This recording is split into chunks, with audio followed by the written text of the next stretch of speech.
Welcome to Ev's Shed. I'll show you how to install a barn door right here.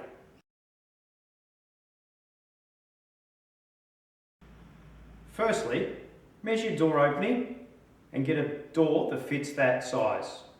Then, the most important thing is to buy a rail. So in this case, I've bought a barn door rail, and probably the most important part is to follow the instructions. So work out your door size, your width and your height, and then from there follow the instructions. I've added 43mm as per the instructions, and I've marked it along the wall, so that will be centre of the rail. I've also identified where the studs are, used a stud finder, and I've marked that on the tape, and that lines up with the holes on the rail. This will be my first hole. I'll drill a pilot hole and then set up the rail from there, and then level it up.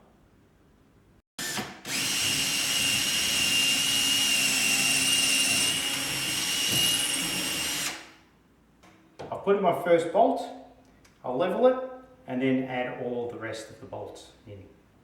I've drilled all the holes in the wall into the studs, and now I'm going to put all the large screws in.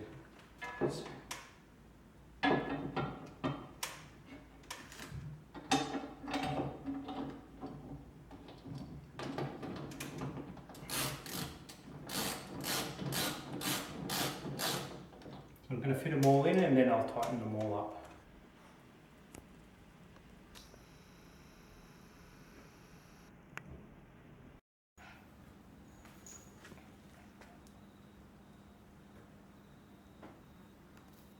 I've hung the door up, I've adjusted the stoppers. As you can see, the door opens nicely, stops where I need it to stop, and also closes perfectly. Thanks for watching Ev's Shed. Catch you later. If you've enjoyed what you've seen, please hit the like button and also subscribe to Ev's Shed.